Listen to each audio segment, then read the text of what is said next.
नमस्कार दोस्तों, आप सभी का स्टडी फॉर यूपीएससी पीसीएस में स्वागत है। आज तारीख है 16 अप्रैल 2025 ईस्वी और आज का न्यूज़पेपर आर्टिकल डिस्कशन का ये वीडियो होगा। जिस वीडियो में हम लोग एक वर्ल्ड बैंक का रिपोर्ट हम लोग पढ़ेंगे। वर्ल्ड बैंक का रिपोर्ट आपके मेंस एग्जामिनेशन में वर्ल्ड बैंक के रिपोर्ट वगैरह से सवाल पूछे जाते हैं। अगला जो रिवीजन वीडियो होगा जो आज आएगा, उम्मीद यही है कि आज आ जाएगा, उसमें हम लोग दुनिया और देश के प्रमुख इंडेक्स को ही पढ़ेंगे। तो आज हम लोग वर्ल्ड बैंक का एक इंडेक्स यहाँ पर पढ़ेंगे जो वेरी वेरी वेरी इंपॉर्टेंट है, उसको आपको पढ़ के जाना चाहिए प्रीलिम मेंस के दृष्टिकोण से। उसके अलावा आईएमडी जो है ये भी चर्चा में है, इसको भी पढ़ेंगे। इसके अलावा सोशल जस्टिस रिपोर्ट 2025 आया है, जस्टिस रिपोर्ट 2025 आया है, कल ही आया है, कल रात में, तो उसको भी हम लोग पढ़ेंगे। यानी कि 2 रिपोर्ट पढ़ेंगे और एक ज्योग्राफी का टॉपिक पढ़ेंगे जिसमें 2 टर्मिनोलॉजी मुझे आपको क्लियर करवाना है। दरअसल में इंडियन मेट्रोलॉजिकल जो डिपार्टमेंट है, भारतीय मौसम विभाग जो है, उसने अपनी भविष्यवाणी जारी की है मानसून को लेकर के, जिसमें बताया है कि मानसून इस बार अपेक्षा से अधिक अच्छा रहने की उम्मीद है। यानी कि जितना वर्षा हम उम्मीद कर रहे हैं उससे अधिक वर्षा होगी मानसून में। तो और इसमें 2 टर्मिनोलॉजी की चर्चा की है उसने। आईओडी, इंडियन ओशन डाइपोल, जो आपसे 67th बीपीएससी मेंस में सवाल पूछा जा चुका है। और उसके बाद अल नीनो साउथ ऑसिलेशन, दक्षिणी दोलन ये कहा जाता है। इसको भी ज़रा हम लोग पढ़ेंगे और इन दोनों टर्मिनोलॉजी को क्लियर करेंगे। वीडियो अंत तक देखिएगा, कई सारे महत्वपूर्ण टॉपिक रहते हैं। और कृपया करके 71 बीपीएससी का अगर सोच भी रहे हैं तो रेगुलर रहिए और रेगुलर पढ़िएगा। इधर उधर की चीज़ों में ना पढ़ के केवल पढ़ाई पढ़ाई और पढ़ाई। अफवाहों से दूर रहना है। और अगर कोई ये बेच रहा है कि सीट खरीद बिक्री हो रही तो उसको बोलिए कि मेरे लिए भी एक खरीद दे, तो अपने आप साइड हो जाएगा। तो इस तरह के अफवाहों से दूर रहिए, पढ़ाई पर ध्यान दीजिए, पढ़ाई कीजिए, पढ़ाई से सिलेक्शन होता है। ओके, देखिए आज का फर्स्ट टॉपिक कौन सा है। अगले महीने आपका नोटिफिकेशन आ जाएगा 71 का। ज़्यादातर चांस यही है कि मई एंड में और जून शुरुआत में आपका नोटिफिकेशन आ जाएगा। और एग्जामिनेशन आपका सितंबर अक्टूबर के पश्चात ही होगा, उससे पहले तो एग्ज़ाम नहीं होने जा रहा है। तो उसी हिसाब से तैयारी कीजिएगा। डिटेल में अभी मेंस का पढ़िए, देन प्रीलिम की ओर बढ़ेंगे। मेंस के बहाने आप पूरा सिलेबस अगर कंप्लीट कर लेते हैं तो पीटी के लिए पढ़ने में आसानी होती है। सही तरीका यही होता है, ठीक है। देखिए आज का पहला टॉपिक, पहला है सोशल सिक्योरिटी स्थिति रिपोर्ट, सामाजिक सुरक्षा स्थिति रिपोर्ट। ये वर्ल्ड बैंक जारी करती है। इस रिपोर्ट को विश्व बैंक के द्वारा जारी किया जाता है।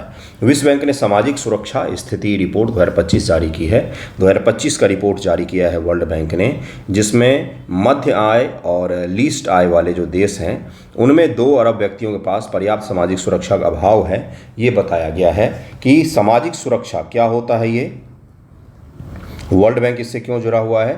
तो सामाजिक सुरक्षा का मतलब होता है हेल्थ इंश्योरेंस, बीमा, कोई भी बीमा ले लीजिए आप, पेंशन,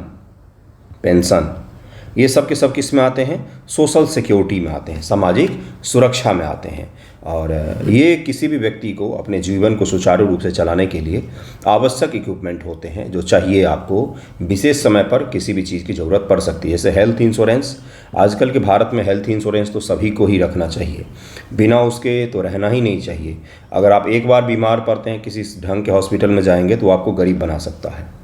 इसके कारण से ज़रूरी होता है कि हेल्थ इंश्योरेंस हो आपके पास में। अगर कोई बीमार पड़ भी जाए तो आपके ऊपर इकोनॉमिक रूप से कम प्रेशर ना आए। तो ये क्या है, सोशल सिक्योरिटी के अलग अलग टूल हैं। इसी पर आधारित ये रिपोर्ट है जिसको हम लोग ज़रा डिटेल में समझेंगे। पीटी मेंस दोनों जगह इससे सवाल पूछा जाता है। देखिए, विश्व बैंक ने दुनिया के अलग अलग अर्थव्यवस्थाओं को अलग अलग आधार पर वर्गीकृत किया है, जिसको भी ज़रा देखेंगे हम लोग। निम्न आय अर्थव्यवस्था, लीस्ट इनकम जो इकोनॉमी होते हैं उनके बात हम लोग कर रहे हैं। प्रति व्यक्ति सकल राष्ट्रीय आय 1145 अमेरिकी डॉलर या उससे कम हो तो पर कैपिटा इनकम जो है 1145 अमेरिकी यूएस डॉलर से कम हो तो उसको हम लोग लीस्ट आय अर्थव्यवस्था में गिनते हैं। मध्यम वाले कौन होते हैं, लीस्ट मध्यम यानी कि निम्न मध्यम, तो उनका 1146, 45 के ठीक बाद 46 से लेकर के $4,515 USD तक का अगर आपका पर कैपिटा इनकम है किसी अर्थव्यवस्था का, तो हम लोग क्या बोलेंगे कि ये निम्न मध्यम आय अर्थव्यवस्था में है। उच्च मध्यम आय में कौन होते हैं? 4,516 से लेकर के 14,005 USD के बीच में अगर पर कैपिटा इनकम है, प्रति व्यक्ति इनकम है, तो उसको हम लोग उच्च मध्यम आय में रखते हैं। और सबसे हाई इनकम जो कंट्रीज होते हैं उनको क्या कहा जाता है? तो 14,005 अमेरिकी डॉलर से आय जिनकी अधिक होती है पर कैपिटा में, उसको हम लोग उच्च आय अर्थव्यवस्था में कहा जाता है। ये जो वर्गीकरण है ये वर्ल्ड बैंक का है, ऑफिशियल तौर पर यही उपयोग किया जाता है। तो अब आप बताइए मुझे, भारत कहाँ पर आता है? तो भारत निम्न मध्यम आय अर्थव्यवस्था में आता है, निम्न मध्यम आय अर्थव्यवस्था में आता है। ओके, सामाजिक सुरक्षा की स्थिति क्या है? कवरेज में व्यापक अंतराल है, मतलब कि गैप है, कवरेज में गैप है। LIC देश, LIC और MIC, LIC और MIC, LIC का मतलब लाइफ इंश्योरेंस कंपनी नहीं, LIC इंडिया नहीं, LIC ये हो गया और MIC ये हो गया, ठीक है। LMIC को इन्होंने MIC लिखा है। 1.6 बिलियन लोगों को कोई सामाजिक सुरक्षा प्राप्त ही नहीं है। वैश्विक स्तर पर अत्यधिक निर्धनता में रहने वाले 88% लोगों के पास या तो पर्याप्त अथवा किसी प्रकार की सोशल सिक्योरिटी है ही नहीं, सामाजिक सुरक्षा है ही नहीं, जैसे बीमा, पेंशन, ये सब चीज़ है ही नहीं। LIC उप सहारा अफ्रीका में यह आंकड़ा 98% और 97% है, यानी कि जो सब सहारा रीजन है, सहारा रेगिस्तान के ठीक नीचे वाला जो पॉपुलेशन का एरिया है, वहाँ पर ये जो परसेंटेज है 98 से 97% है, यानी कि 100 में से 3 लोग ही केवल ऐसे हैं इन रीजन में जिनके पास में सोशल सिक्योरिटी मौजूद है। LMIC में 30% से अधिक व्यक्तियों के पास पर्याप्त कवरेज का अभाव है। इसका सर्वाधिक अभाव MIC में है, जहां अपेक्षाकृत अधिक जनसंख्या के कारण 1.2 बिलियन व्यक्ति असुरक्षित हैं, जिनके पास में कोई भी सोशल सिक्योरिटी है ही नहीं। अपर्याप्त प्रगति 2010 से 2022 के अवधि में LIC और MIC में सामाजिक सुरक्षा कवरेज 41% से बढ़कर 51% हुआ है, यानी कि 12 वर्षों में मात्र 10% ही बढ़ा है ये सामाजिक सुरक्षा। Okay, SDG sustainable development goal की अनुरूपता में कमी आई है। वर्तमान दर पर अत्यधिक गरीबी में रहने वाले जो लोग हैं उनका सामाजिक सुरक्षा कवरेज को पूर्ण रूप से विस्तारित करने में हमें 2043 तक का समय लगेगा। वर्तमान में 2025 में हम लोग, तो आने वाले 18 वर्षों में जाकर के हम संपूर्ण सामाजिक सुरक्षा को प्राप्त कर पाएंगे। तब तक नीड कुछ और हो जाएगा समाज का, तब तक समाज में बहुत सारी चीज़ें चेंज भी हो जाएंगी। SDG संख्या 1.3 में सामाजिक सुरक्षा प्रणालियों की आवश्यकता पर प्रकाश डाला गया है। सस्टेनेबल डेवलपमेंट गोल में बोला गया है, एक गोल ये भी बनाया गया है कि सोशल सिक्योरिटी लोगों के पास में होना चाहिए। ये कहीं न कहीं लोगों को निर्धनता के बढ़ने की दर को रोकता है, निर्धनता को रोकता है कहीं न कहीं, और लोग सिक्योर होते हैं इससे फाइनेंशियली इंडिपेंडेंट भी लोग बन सकते हैं। इससे जो जीवन प्रत्याशा है वो भी बढ़ सकती है, क्योंकि हेल्थ और बाकी चीज़ें अगर उनके पास मौजूद होगा तो अच्छे इलाज भी करवा सकते हैं। LIC सकल घरेलू उत्पाद की तुलना में 5.3 गुना अधिक है तथा प्रति व्यक्ति 85.8 गुना अधिक खर्च करते हैं। उच्च आय वाले देशों की हम लोग बात कर रहे हैं। उच्च आय वाले देशों में आप देख ही सकते हैं कि सकल घरेलू उत्पाद का 5.3 गुना अधिक है और प्रति व्यक्ति 85.8 गुना अधिक खर्चा करते हैं वित्त पोषण को लेकर के, फंडिंग को लेकर के। LIC सामाजिक सहायता पर सकल घरेलू उत्पाद का केवल जो डेवलप देश हैं उनकी बात हम लोग कर रहे हैं, 0.8% खर्चा करते हैं, जबकि लिस्ट ठीक ऊपर वाले देश हैं वो 2% के करीब में खर्चा करते हैं। किस चीज़ पर? तो सोशल सिक्योरिटी पर। वर्ल्ड बैंक का रिपोर्ट है गुरु, पूछा जा सकता है आपसे, हो सकता है आपको पढ़ने में बोर लग रहा हो, लेकिन मैं क्या करूँ, अब टॉपिक ही ऐसा है, अब इसमें तो चुटकुले नहीं है कुछ भी, है ना। LIC और MIC बार बार रिपीट करने से मुझे पता है दिक्कत होता है, लेकिन आप उसको ये याद रखिए कि निम्न आय वाले अर्थव्यवस्था और निम्न मध्य आय वाले अर्थव्यवस्था, अगर आप यही सुनना चाहेंगे तो यही सही, लेकिन पढ़िएगा इसको ज़रूर, सीरियसली पढ़िएगा, क्योंकि प्रीलियम में भी पूछा जा सकता है, मेंस में भी आपसे पूछा जा सकता है। इसका मुख्य रूप से औपचारिक श्रमिकों के लिए सामाजिक बीमा पर केंद्रित है। गरीब और अनौपचारिक क्षेत्र की उपेक्षा की जाती है। इसमें सब्सिडरी असंतुलन बना हुआ है। वैश्विक सब्सिडरी, जीवाश्म ईंधन, कृषि में लगभग 7 ट्रिलियन अमेरिकी डॉलर का लाभ अक्सर धनी वर्ग को मिलता है, कमज़ोर वर्ग को सब्सिडरी का भी लाभ नहीं मिल पाता है, ये इसमें कहा गया है। बाह्य आघात जो होता है, बाह्य आघात क्या होता है? सामाजिक सुरक्षा प्रणालियों पर, जैसे जलवायु का आघात पड़ गया, कोई संघर्ष हो गया, भीषण सामाजिक संघर्ष हो गया, महामारी हो गया, सूखा पड़ गया, टिड्डों का अटैक हो गया, ये सब क्या है? तो बाह्य आघात। इसके लिए भी लोग तैयार नहीं होते हैं लिस्ट का इकोनॉमी वाले देशों में और लिस्ट मध्यम इकोनॉमी वाले देशों में। जलवायु परिवर्तन के कारण 2030 तक 130 मिलियन अतिरिक्त लोग अत्यधिक गरीबी की स्थिति में आ सकते हैं। ये भी इसमें कहा गया है कि क्लाइमेट चेंज जो हो रहा है उसके कारण से पॉवर्टी बढ़ेगा। मान लीजिए आपसे निबंध पूछे कि जलवायु परिवर्तन का आर्थिक इम्पैक्ट क्या है, मान लीजिए यही पूछे आपसे कि जलवायु परिवर्तन का आर्थिक इफेक्ट क्या है, ये GS2 में ही आपसे सवाल पूछ सकता है।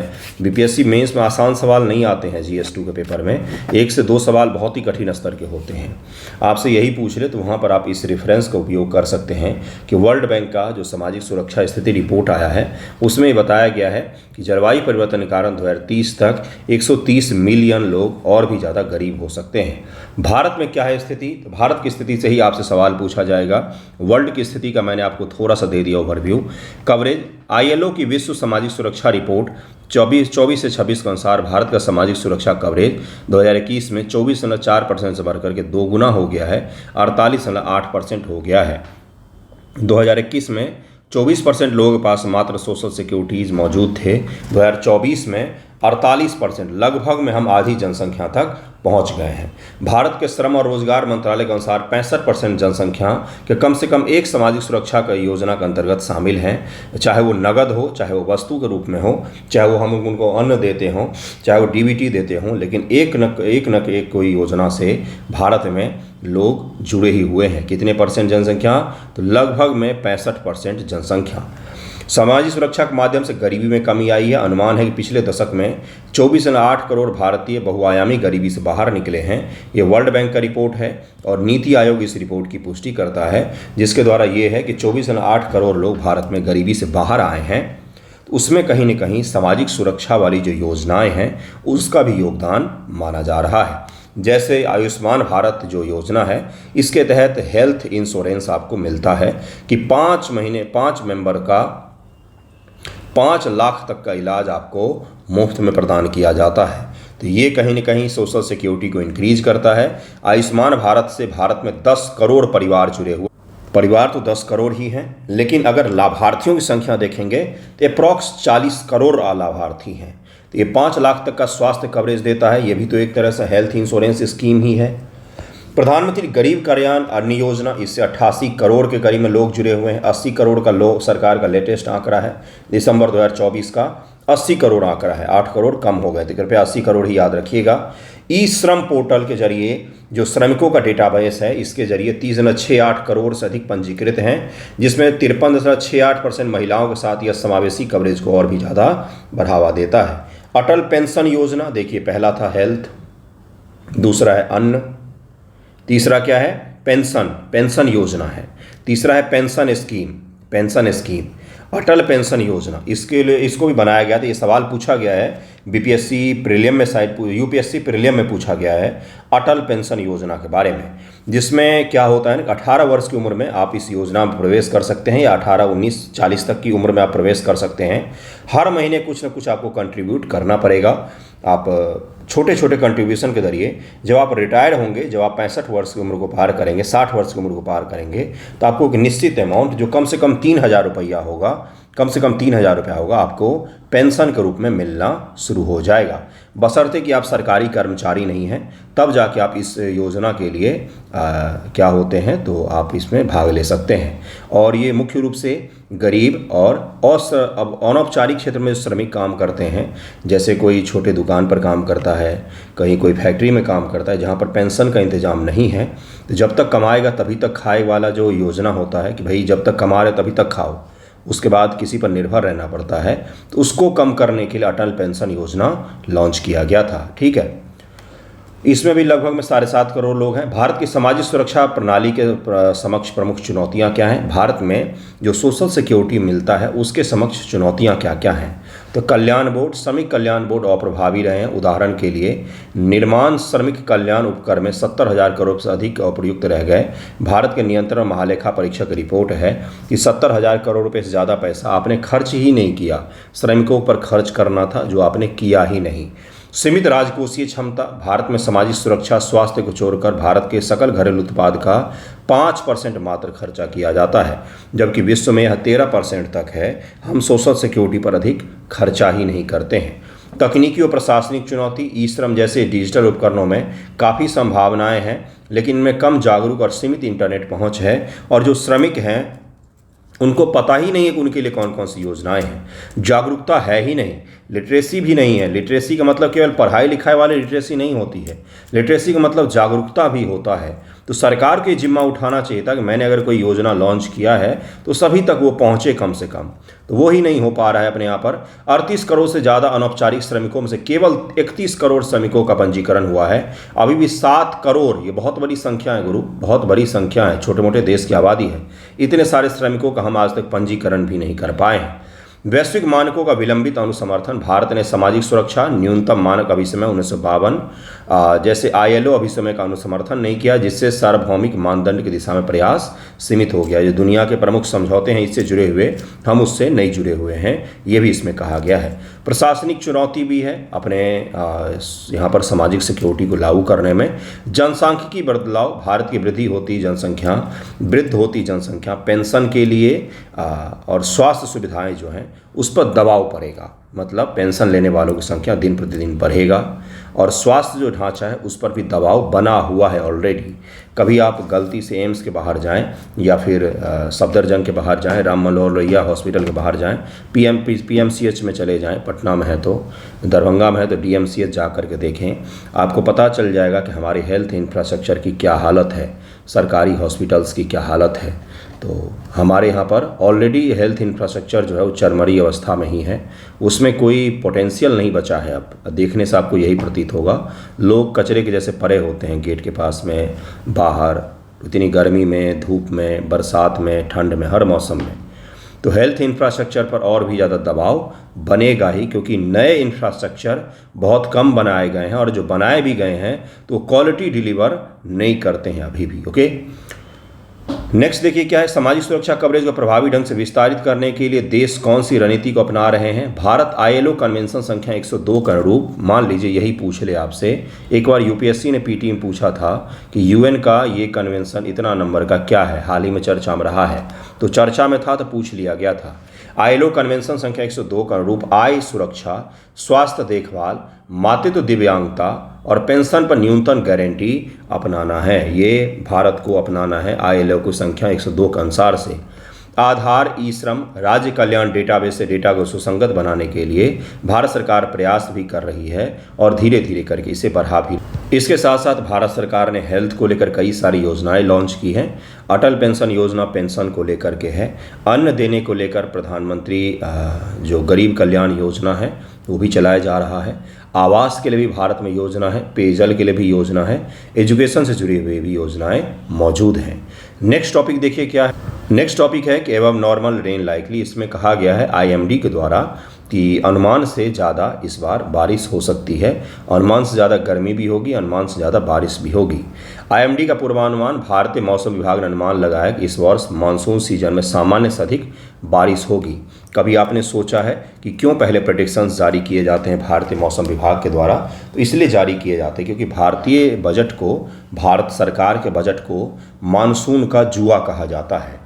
ये NCERT की टर्मिनोलॉजी है, मेरा इजाद का हुआ नहीं है। NCERT अगर आप पढ़ेंगे तो वहाँ पर आपको लिखा मिलेगा कि भारतीय बजट जो होते हैं NCERT इकोनॉमिक्स में, उसको मानसून का जुआ कहा जाता है। तो IMD जब प्रेडिक्शंस जारी करती है इस प्रकार से, तो उसके अनुसार खेती कृषि से लेकर के, भारत सरकार के बजट प्लानिंग से लेकर के, इन्वेस्टमेंट से लेकर के, खेती में इन्वेस्टमेंट से लेकर के, हर चीज़ पर पॉजिटिव इम्पैक्ट पड़ता है। अगर यहाँ पर IMD का अनुमान रहता कि इस बार मानसून कमज़ोर रहेगा तो उसके अनुरूप सारे पॉलिसी मेकिंग होते, लेकिन अगर मानसून सही रहेगा या सही से भी ज़्यादा अच्छा रहेगा, तब इसको ध्यान में रख कर के पॉलिसी मेकिंग भारत सरकार के द्वारा, प्राइवेट सेक्टर के द्वारा, निवेशकों के द्वारा किया जाएगा। इसीलिए इस प्रकार के पूर्वानुमान पहले ही जारी कर दिए जाते हैं। मानसून का सीजन कब से शुरू होता है? तो केरल में मई लास्ट में आ जाता है मानसून, और बाकी भारत में जून और जुलाई के बीच में पूरे भारतवर्ष में फैल जाता है, और उसके पश्चात से वर्षा का पूरा चारों तरफ देखने को मिलेगा आपको। तो मानसून जो है ये हमारी इकॉनमी को बहुत ही ज़्यादा हद तक प्रभावित करती है। इसी कारण से इस प्रकार के प्रेडिक्शन जारी किए जाते हैं। बारिश का प्रभाव 105% बारिश अगले 4 महीने में जून से सितंबर के मौसम में होगी, यानी कि 5% ज़्यादा होगा, जो कंजम्पशन को बढ़ावा दे सकती है। आर्थिक लाभ, हल्की खाद्य मुद्रास्फीति, फूड इन्फ्लेशन, कमज़ोर डॉलर और तेल की कीमतों में कमी से उपभोग कहीं न कहीं बढ़ सकता है, ऐसा अनुमान लगाया गया है। पिछला रिकॉर्ड पिछले 7 वर्षों 2019 के बाद 5 बार देश को 100% या अधिक बारिश मिली है। 2024 में 108% बारिश देखने को मिल रही थी, लेकिन ये पूर्वानुमान सभी क्षेत्रीय रीजनों के लिए, सभी रीजन के लिए नहीं होते हैं। जैसे 2024 में 108% वर्षा बताया गया है, लेकिन बिहार के बहुत बड़े क्षेत्र, उत्तर बिहार के खासतौर से क्षेत्र जो थे, उसको सूखा घोषित किया गया। सूखा घोषित किया गया। किसी भी स्थान को सूखा घोषित कब किया जाता है? जैसे मासिन राम का आपने नाम सुना होगा, मासिन राम को सूखाग्रस्त घोषित किया गया है हाल फिलहाल में। सूखा का मतलब ये नहीं है कि वहाँ वर्षा हुई ही नहीं। मान लीजिए 100 मिलीमीटर की वर्षा होती थी, इस बार 95 मिलीमीटर ही होंगे, तो हम उसको बोलेंगे कि ये सूखाग्रस्त एरिया हो गया है, यानी कि वर्षा में जितनी होती थी उससे कम वर्षा हुई है। इसका ये मतलब नहीं है कि वहाँ पर वर्षा नहीं हुआ है। तो सूखाग्रस्त भी घोषित किया गया था। तो IMD का ये पूर्वानुमान जो है, ये पूरे देश पर समान रूप से लागू नहीं होता है। ये पूरे देश का एक क्रक्स डेटा यहाँ पर रखा जाता है कि 108% के एवरेज में हमें वर्षा प्राप्त हो सकती है, लेकिन इसका ये कतई मतलब नहीं है कि बिहार को भी 160 प्राप्त होगा, तमिलनाडु को भी तमिलनाडु को तो होगा ही नहीं, केरल को भी 160 प्राप्त होगा। ये इसका मतलब ये नहीं है। मौसम की स्थिति, एल नीनो दक्षिणी दोलन ENSO और दक्षिणी दोलन और भारतीय महासागर डायपोल, ये दोनों मैं समझाऊंगा आपको। ये पूछा गया है IOD 16 7th BPSC में मेंस में सवाल पूछा गया है कि IOD क्या होता है और ये किस प्रकार से भारतीय मानसून पर प्रभाव डालता है। लॉन्ग फॉर्मेट पूछा गया था, अब आपसे शॉर्ट फॉर्मेट में पूछ सकता है, क्योंकि छोटा सा टर्मिनोलॉजी है ये। अच्छी बारिश के लिए अनुकूल है। उत्तरी ध्रुव के बर्फ ढकाव में कमी भी सकारात्मक है, जिसके कारण से भारत और बाकी जगहों पर मानसून पॉजिटिव इम्पैक्ट दिखाएगा। खाद्य मुद्रास्फीति और खपत जो है वो बढ़ सकते हैं, निर्यात भी कम हो सकते हैं। IMD को जरा देखते हैं। IMD भारत का मौसम विभाग है, यह भारत सरकार का अधीन एजेंसी है। इस जो मौसम का पूर्वानुमान, जलवायु विश्लेषण, मौसम से संबंधित डेटा प्रदान करती है। जून से सितंबर के मानसून सीजन की लंबी अवधि के पूर्वानुमान को भी जारी किया इसने। कृषि, अर्थव्यवस्था और जनजीवन पर इसका अनुमान जो है वो प्रभाव डालता है। आने वाले पॉलिसी मेकिंग को डिसाइड करता है कि अनुमान मानसून का क्या लगाया गया है। अल नीनो क्या होता है?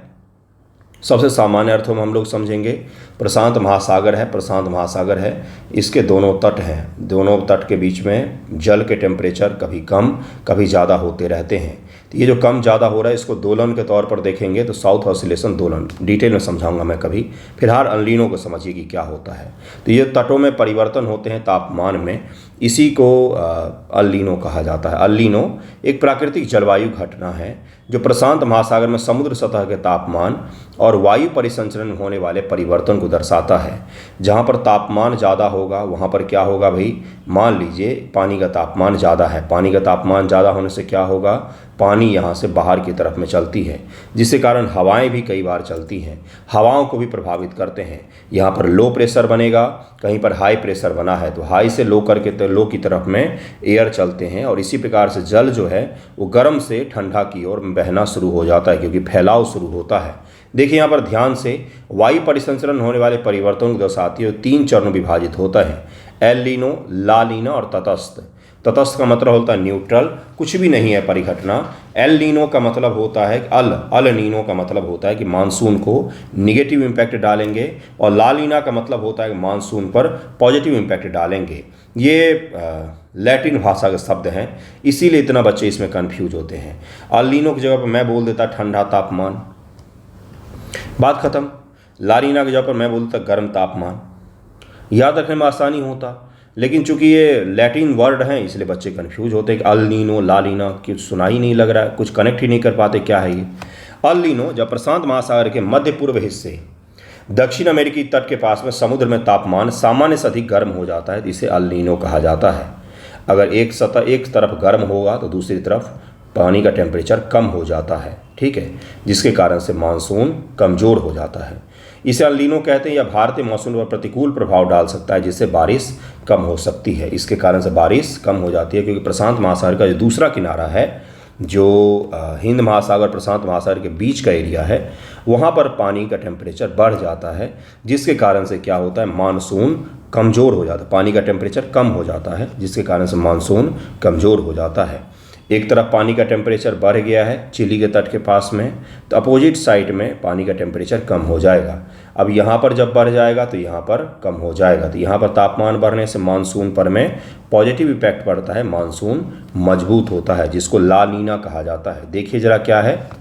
इसके विपरीत जब समुद्र का तापमान सामान्य से ठंडा हो जाता है तो इसे ला नीना कहते हैं, या भारत में अच्छी बारिश के लिए अनुकूल माना जाता है। तो अल नीनो और ला नीना प्रशांत महासागर के दोनों तटों पर तापमान में पानी के तापमान में परिवर्तन से संबंधित हैं। तटस्थ समय क्या होता है, इसमें ना तो ला नीना होता है ना ही अल नीनो होता है, तापमान बिल्कुल सामान्य रहते हैं। इसी को तटस्थ कहा जाता है, तटस्थ कहा जाता है। जलवायु परिवर्तन के कारण से ये जो तापमान बदलने की परिघटना है ये बढ़ गया है, तापमान बदलने की परिघटना बढ़ गया है, जिसके कारण से हर दूसरे साल अल नीनो और ला नीना हमें देखने को मिलता है। ENSO का भारतीय मानसून पर गहरा प्रभाव पड़ता है, क्योंकि यह हवाओं के पैटर्न को प्रभावित करता है जो मानसून की बारिश लाते हैं। अब मानसून की बारिश लाते प्रशांत महासागर के पश्चिमी तट पर, प्रशांत महासागर के पश्चिमी तट पर अगर तापमान बढ़ जाता है तो वाष्पीकरण ज़्यादा होगा। पानी गर्म है तो वाष्पीकृत आसानी से हो जाएगा।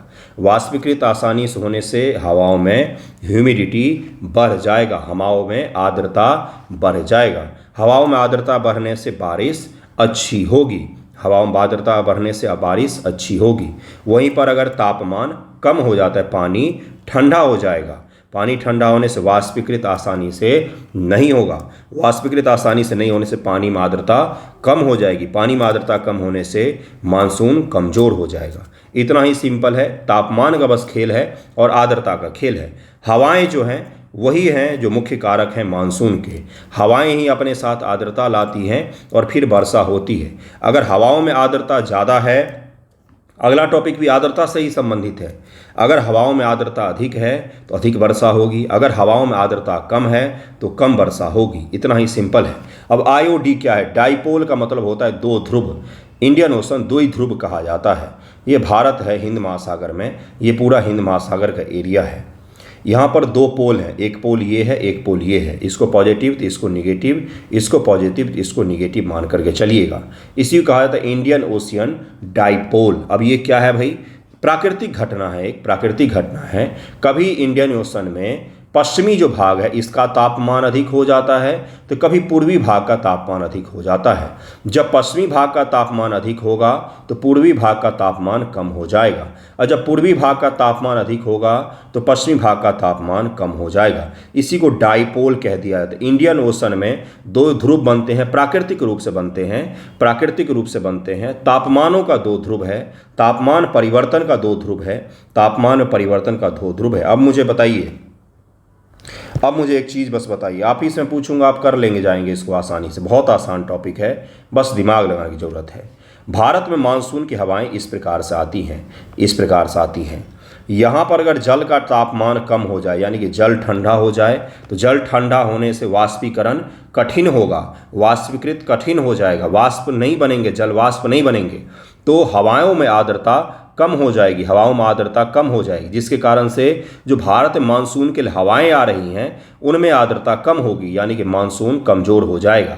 वहीं पर मान लीजिए कि इस तरफ में क्या हो रहा है, तो हवाओं में आर्द्रता बढ़ गया है, यहाँ पर तापमान बढ़ गया है, तापमान इस तरफ बढ़ गया, जिस तरफ से भारत में मानसून की हवाएं आती हैं उधर तापमान बढ़ गया है। इधर तापमान बढ़ने से क्या होगा? पानी का तापमान बढ़ने से जलवाष्प आसानी से बनेंगे, हवाओं में आर्द्रता अच्छी हो जाएगी, हवाओं में आर्द्रता ह्यूमिडिटी बढ़ जाएगी। हवाओं में ह्यूमिडिटी बढ़ने से मानसून के लिए जो हवाएं आ रही हैं उनमें ह्यूमिडिटी अधिक होगा, आर्द्रता अधिक होगा, तो यानी कि मानसून भारत में मजबूत हो जाएगा। इसी को कहा जाता है इंडियन ओशन डाइपोल। ठीक है, अगर इधर हवाओं में टेम्परेचर, इधर अगर पानी का टेम्परेचर कम है, इधर पानी का टेम्परेचर ज़्यादा होगा, क्योंकि डाइपोल है, दोनों पोल अलग अलग होंगे। बिल्कुल छप गया होगा दिमाग में। एक बार फिर से करते हैं। मान लीजिए इंडियन ओशन है, अगर यहाँ का तापमान बढ़ जाता है, हवाएं इधर से आ रही है मानसून के लिए भारत में। अगर इधर का तापमान बढ़ जाता है, पानी का तापमान बढ़ जाता है, पानी का तापमान बढ़ जाता है तो पानी अच्छे से वाष्पीकृत होंगे। वाष्पीकृत होने से हवाओं में आर्द्रता ह्यूमिडिटी अधिक हो जाएगी। हवाओं में आर्द्रता ह्यूमिडिटी अधिक होने से भारत में अच्छी मानसून की प्राप्ति होगी। वहीं पर अगर यहाँ पर जल का तापमान कम हो जाता है, जल और भी ठंडा हो जाते हैं तो हवाओं में ह्यूमिडिटी कम हो जाएगा, वाष्पीकृत कम होंगे पानी। इसी कारण से भारत में मानसून कमज़ोर हो जाएगा। दिमाग में छप गया हुआ कभी रटना नहीं पड़ेगा, चीज़ों को समझ लेंगे, जीवन में कभी नहीं रटना पड़ेगा। किसी को बिठा करके पढ़ा सकते हैं। अब परिभाषा, अब किताबी बातें रहेगी।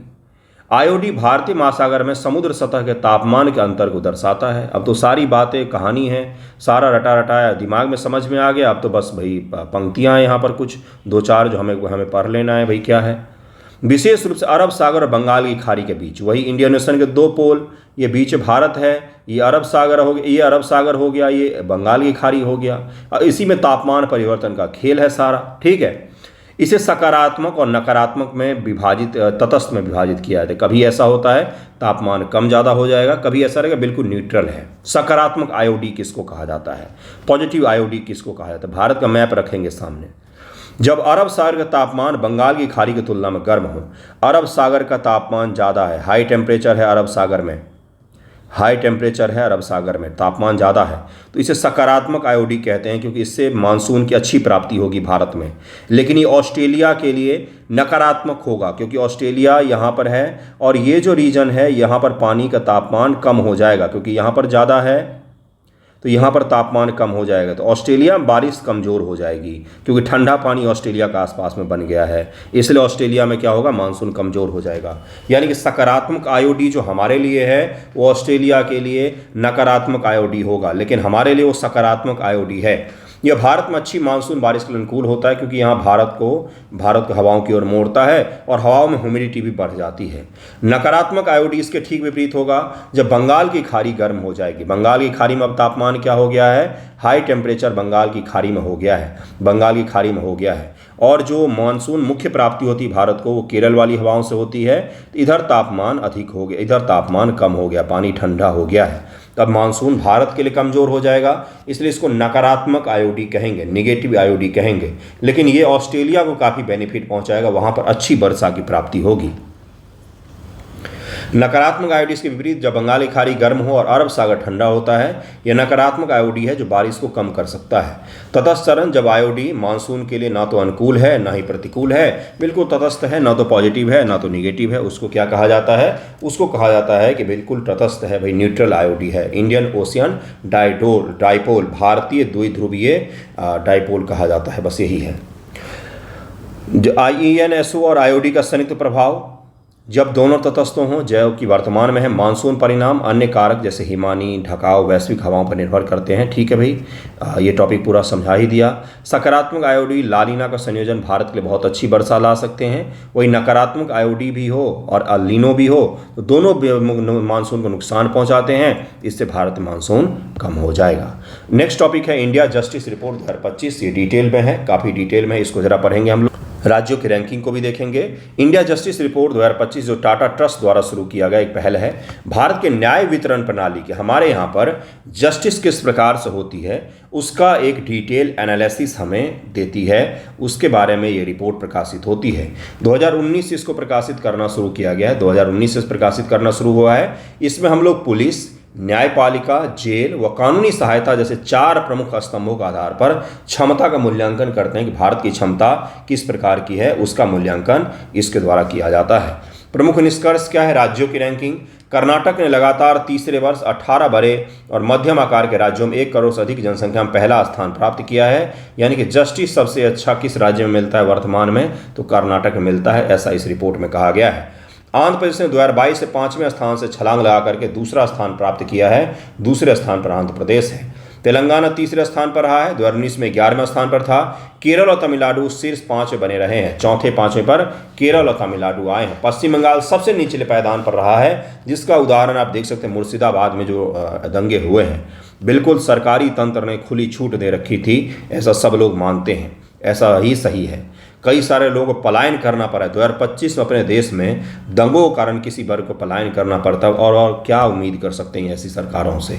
पश्चिम बंगाल सबसे निचले पायदान पर रहा है, जबकि उत्तर प्रदेश इससे थोड़ा बेहतर स्थिति में था। छोटे राज्य 1 करोड़ से कम जनसंख्या में सिक्किम शीर्ष पर है और गोवा सबसे पीछे चल रहा है। छोटे राज्यों में, छोटे राज्य जो हैं उसमें सिक्किम टॉप पर है और गोवा सबसे खराब रहा है। बड़े राज्यों में टॉप पर कर्नाटक, देन आंध्र प्रदेश, उसके पश्चात से दूसरे स्थान पर आंध्र प्रदेश है, तीसरे पर तेलंगाना है, चौथे पर केरल, पांचवें पर तमिलनाडु बना हुआ है। वेस्ट बंगाल सबसे नीचे, यूपी उसके ठीक ऊपर बना हुआ है। न्यायपालिका जजों की कमी, भारत प्रति 10 लाख लोगों पर केवल 15 जज हैं, जबकि 1987 के विधि आयोग में 50 जजों की सिफारिश है कि 10 लाख की आबादी पर कम से कम 50 जज रहने चाहिए। ये रेफरेंस पॉइंट है जिनका मेंस है उनके लिए रेफरेंस पॉइंट है। आप इसको उपयोग कर सकते हैं कि विधि आयोग के रिपोर्ट के अनुसार से, 1987 विधि आयोग रिपोर्ट के अनुसार से 10 लाख की जनसंख्या पर 50 जज होने चाहिए। वर्तमान में 10 लाख की जनसंख्या में मात्र 15 जज हैं। बाकी जज साहब लोग कहाँ गए भाई? क्यों मैं ये कह रहा हूँ? क्योंकि न्यायपालिका इस साल बहुत चर्चा में रहा है। तो आपसे सवाल पूछा जा सकता है मेंस एग्जामिनेशन में कि न्यायपालिका की चुनौतियाँ और समाधान, इस प्रकार के डायमेंशन में सवाल पूछ सकता है, तो वहाँ पर इसका उपयोग करें। 1.4 अरब की आबादी के लिए कुल 21,285 जज हैं मात्र।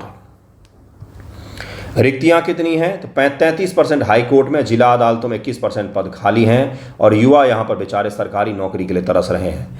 दे दो यार, जज बना दो उनको। 33% और 21% पद खाली हैं, सारे जगह पर पद खाली हैं। सेना में, जो कि कभी खाली नहीं रहना चाहिए, 16.1% ऑफिसर्स के पद खाली हैं। आर्मी ऑफिसर्स के में 16.1% पद खाली हैं। क्यों नहीं भर्ती कर रहे हो आप? और युवाओं को यहाँ पर रोजगार नहीं मिल रहा है। जिला अदालतों में देख सकते हैं कितनी ज़्यादा संख्या खाली है। हाई कोर्ट में 11.4% से बढ़ करके 14% हो गया है। सुप्रीम कोर्ट में केवल 6% महिला जज हैं। महिला जजों की संख्या 2017 में 30% से बढ़ करके 2025 में 38% हो गया है। मैंने कुछ गलत पढ़ दिया था। हाई कोर्ट में 11.4% से बढ़ करके 14% वुमेन जज की संख्या हो गई है। सुप्रीम कोर्ट में केवल 6% महिला जज हैं। और ये हमें राष्ट्रपति जी के लिए तय करते हैं कि 3 महीने में आपको फैसला देना है। इंक्लूसिवनेस नाम की चीज़ नहीं है, महिला नाम की चीज़ नहीं है।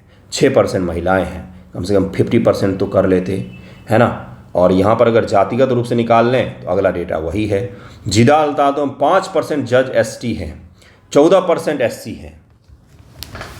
क्या मजाक कर रहे हो यार, है ना। और जो जज पूरे दुनिया को, जो सुप्रीम कोर्ट, जो हाई कोर्ट, पूरी दुनिया को इंक्लूसिवनेस और सामाजिक जस्टिस, सामाजिक न्याय का सिद्धांत सिखाते रहते हैं, उनके पास में देखिए सामाजिक न्याय। विरोधाभास बहुत है भारतीय सिस्टम में, चारों तरफ आपको विरोधाभास दिखेंगे। कथनी करनी और फर्क को विरोधाभास कहा जाता है, कि बोल रहे हैं कुछ और मन में है कुछ और। 2018 के बाद नियुक्ति 698 हाई कोर्ट जजों में केवल 37 SC ST वर्ग से आए हैं। कौन सा सामाजिक न्याय है ये? सोशल जस्टिस है ये, है ना। तो यही है, ठीक है भाई। जनवरी 2025 तक हाई कोर्ट और जिला अदालतों में 5 करोड़ मामले लंबित हैं, जिनमें से 12% मामले 10 वर्ष अधिक समय से लटके हुए हैं। सुप्रीम कोर्ट में 82,000 मामले लंबित हैं। दिल्ली में प्रत्येक जिला अदालत जज के पास औसतन 2,203 मामले हैं, जो राष्ट्रीय औसत 2200 से कम है। पुलिसों की व्यवस्था अगर देखेंगे देश में, तो पुलिस की कमी है। देश में 23% पुलिस के पद खाली हैं। युवा बेरोजगार घर पे बैठे हुए हैं, बेचारे सरकारी वैकेंसी का इंतजार करते हुए रह जाते हैं। 2023 से प्रति 1 लाख लोगों में केवल 155 पुलिसकर्मी हैं, जबकि स्वीकृत संख्या 197 होना चाहिए, ये भी कम है। महिलाओं की भागीदारी पुलिस बल में 90% महिलाएं जूनियर पदों पर हैं, और जूनियर पदों पर जो है ना, खुल के बोलना चाहिए। कांस्टेबल में, यहाँ तक कि SI में भी उनका कंडीशन सही नहीं है। हर दृष्टिकोण से उनका शोषण होता है, खुल के बोलना चाहिए भाई। कांस्टेबल में जो महिलाएं हैं ना, उनकी स्थिति तो सबसे दयनीय होती है। SI तक में विभाग के अंतर्गत जो महिला पुलिसकर्मी होंगे उनको पता होगा कि मैं सच बोल रहा हूँ। 20 लाख पुलिसकर्मियों में 2.42 लाख महिलाएं हैं, केवल 10% महिलाएं वरिष्ठ पदों पर हैं। जातीय प्रतिनिधित्व पुलिस बल में 17% SC, 12% SC, 31% OBC है। 17% थानों में एक भी CCTV कैमरा नहीं है, CCTV नहीं है। 22% थानों में महिला हेल्प डेस्क ही नहीं है। 22% महिला हेल्प डेस्क नाम की चीज़ ही नहीं है। पुलिस जनसंख्या अनुपात बिहार में सबसे खराब अनुपात है 81 पुलिस प्रति लाख पर। 1 लाख आबादी पर मात्र 81 पुलिस हैं, जबकि कर्नाटक ने कोटा पूरा किया हुआ है। मात्र 81 पुलिस प्रति लाख पर है बिहार में, और बिहार में इतनी ज़्यादा बेरोजगारी है। करो भर्ती, सबको डालो पुलिस में, जितना रेशियो उतने पर ले आए। इतने सारे युवा बेचारे बैठे हुए हैं कि कब भर्ती आएगी, ढंग की भर्ती आए। एक बार में आए 50,000, 60,000, 70,000, 80,000 की भर्ती, अच्छे अच्छे पदों के लिए भी आए भाई। जेल अधिक भीड़ है। जेल के बारे में इन्होंने बोला कि राष्ट्रीय औसत जेल अभिभोग दर 131% है। उत्तर प्रदेश में हर 3 में से 1 जेल में अधिभोग दर 250% से अधिक है। जेलों में 76% कैदी अंडर ट्रायल हैं, जिन पर फैसला नहीं आया है। 2010 में 66% था, ये 10% बढ़ ही गया है। पिछले दशक में जेल में आबादी 50% बढ़ाई है। कानूनी सहायता, वीडियो कॉन्फ्रेंसिंग, ओपन जेल जैसे कदमों से भीड़भाड़ कम करने की आवश्यकता है। उड़ीसा और झारखंड ने जेल संकेतकों में सबसे अच्छा सुधार किया है। कानूनी सहायता, अब जिनके मुख्यमंत्री जेल जाएंगे, झारखंड के मुख्यमंत्री महोदय जेल गए थे, तो जेल को अच्छा बनाएंगे ही, है ना। तो जहाँ के नेता सेता जेल जाते रहते हैं, वहाँ पर जेल अच्छे रहते हैं। कानूनी सहायता तक पहुंच में सुधार हुआ है। ग्रामीण क्षेत्र में अभी भी कमी है। डिजिटल इंफ्रास्ट्रक्चर पर निर्भरता बढ़ी है, लेकिन इससे डिजिटल असमानता का खतरा भी उत्पन्न हुआ है। गरीब लोग नहीं कर पाते हैं। दक्षिण राज्य कर्नाटक, आंध्र, तेलंगाना, केरल, तमिलनाडु पुलिस न्याय वितरण और जेल प्रबंधन में अच्छा काम कर रहे हैं। उत्तर भारत के जो राज्य हैं, ये केवल पॉलिटिक्स में ही अच्छा करते हैं, बाकी चीज़ों में, सामाजिक संकेतक से लेकर के जस्टिस में, सब में नीचे आते हैं ये। बिहार ने पुलिस संकेतकों में सबसे अच्छा सुधार दिखाया, वेल डन। आपको प्राउड हो सकता है इस चीज़ पर। वाकई एक चीज़ में अगर देखेंगे, वुमेन रिप्रेजेंटेशन इन पुलिस, महिलाओं की पुलिस बलों में बिहार टॉप पर है देश में। सबसे ज़्यादा महिला पुलिसकर्मी अपने यहाँ पर ही हैं। राजस्थान, केरल, मध्य प्रदेश ने न्यायिक संकेतकों में उल्लेखनीय प्रगति की है। पश्चिम बंगाल सभी 4 स्तंभों में सबसे निचले स्थान पर रहा है, और ममता दीदी सोच रही है कि प्रधानमंत्री बन जाएं हम। अपना राज्य तो सही से चल नहीं रहा उनसे। देखिए, मैं थोड़े नहीं कह रहा हूँ, यहाँ पर लिखा हुआ है। कौन से आपने देखे बंगाल में कि इंडस्ट्रियल रिवॉल्यूशन आ गया है उनके कार्यकाल में। उससे पहले वहाँ पर कम्युनिस्टों का शासन था 40 वर्षों तक, उन्होंने बंटाधार किया। अब जब से ये आए हैं, तो इन्होंने भी कोई बहुत अच्छा सुधार नहीं किया है। देख सकते हैं जस्टिस रिपोर्ट में ही उसकी हालत, पहले इससे अच्छी हालत हुआ करती थी बंगाल की भाई। बजट और संसाधन, न्याय प्रणाली में संसाधनों की कमी में सुधार में बाधा हुआ है। प्रति व्यक्ति न्याय बजट 2023 में बढ़कर 6.46 रुपये हुआ है, लेकिन ये अभी भी अपर्याप्त है। मामलों का बैकलॉग, बहुत सारे मामले पड़े हुए हैं, विलंबित हैं। विविधता और समावेश, SC ST और महिलाओं की संख्या अभी भी कम है। बुनियादी ढांचा, जेल में CCTV कैमरा, महिला हेल्प डेस्क, जेल की बुनियादी ढांचा, वॉशरूम, महिलाओं के अलग वॉशरूम, इन सब बेसिक इंफ्रास्ट्रक्चर का भी अभी तक इंतजाम हम नहीं कर पाए हैं। सकारात्मक प्रगति, महिला प्रतिनिधित्व, जिला अदालत और पुलिस और महिलाओं की भागीदारी में सुधार हुआ है, पॉजिटिव रहा है ये। डिजिटल पहल जैसे E-फाइलिंग, वर्चुअल कोर्ट, अस्थायी IT कैडेट जैसे कदमों से पारदर्शिता और दक्षता कहीं न कहीं बढ़ी है। कानूनी सहायता में भी सुधार देखा गया है। आज का वीडियो यहीं पर एंड करते हैं। आई होप आपने कुछ सीखा होगा। 2 बड़े रिपोर्ट को हमने पढ़ा है, एक IMD के न्यूज़ को भी पढ़ा है। पहला टॉपिक हो सकता है थोड़ा सा बोरिंग लगा हो आपको, लेकिन कृपया करके जब आपको PDF मिले तो उसको सही से रिवाइज कर लेना आप, जिससे आपको क्या हो तो लाभ प्राप्त हो जाए। संपूर्ण रूप से आपको पता चल जाए कि टॉपिक है क्या। किसी भी टॉपिक को जब पढ़ते हैं ना गुरु, तो शुरू से लेकर अंत तक पढ़ते हैं, पूरा कंप्लीट अध्ययन करना होता है सिविल सर्विसेज में। ये SI नहीं है जहाँ पर आप केवल फैक्ट भर के पढ़ जाएं। इसमें SI में भी कठिन फैक्ट पूछता है भाई।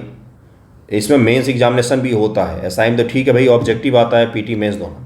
इसमें मेंस एग्जामिनेशन में आपको लिखित होता है, इसलिए टॉपिक को डिटेल और कंप्लीट पढ़ना जरूरी होता है। तो कृपया करके कंप्लीट पढ़ लें, एक बार और रिवाइज कर लें उसको। कठिन लगेगा पहली बार पढ़ने में, दूसरी बार पढ़ के देखिए अच्छा लगेगा। भारत विश्व बैंक में किस आय वर्ग में शामिल है? भारत किस आय वर्ग में शामिल है? तो भारत निम्न मध्यम आय वर्ग में अर्थव्यवस्था में शामिल है। इस प्रकार के सवाल आपको PT एग्जामिनेशन में देखने को मिल सकता है, तो कृपया इसका practice day by day PDF अवश्य करें। मैं भी करवाऊंगा। मेंस होने दीजिए बच्चों का। अभी तो मेंस को लेकर रोज एक लेक्चर आता है। मेंस के पश्चात से प्रीलियम को लेकर लेक्चर आने शुरू होंगे, और MCQ भी मैं करवाऊंगा। ओके, धन्यवाद आप सभी का।